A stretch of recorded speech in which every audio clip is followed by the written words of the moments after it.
Hey folks, this is Brian coming to you with a short video about something that is very concerning to me about a recent news story out of Camden, South Carolina.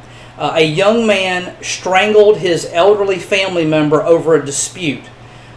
The news story reports that she was left with marks on her neck and her collarbone.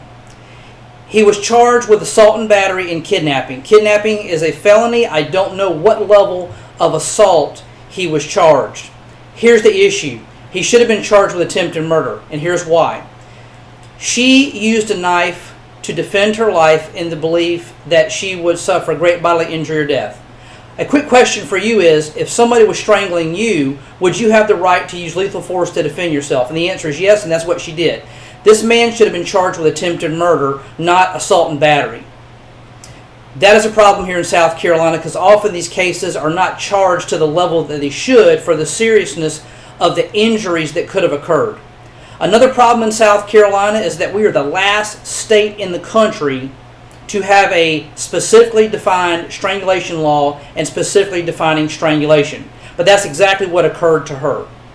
All right, and so we got a couple problems here. We're not making appropriate charges in South Carolina for these type of incidents. Here's the other thing. I can almost guarantee she did not get the medical treatment and the triage and the exams that she needed to have. That should have happened immediately. Even if it was a week or 2 weeks later, things can still be done and damage could still be internal that we don't know about. Anybody that knows anything about strangulation knows that a strangulation victim can suffer permanent, long-lasting injuries or die hours or weeks after the incident. Because about 50% of the time, strangulation victims don't have any external injuries, and therefore things are going on inside the body that could cost them their life. In this case, it did indicate that she had marks, but I'm almost certain she has not had the medical care and follow-up that she needed. And this is two glaring problems that South Carolina has to correct. With a strangulation law, these offenders would be charged more appropriately, and it would also force the entities and the powers that be that would interact with these victims to direct them to necessary medical treatment and exams to save their life. So because of that, and because of these issues, many years ago I started a movement to pass a felony strangulation law in South Carolina.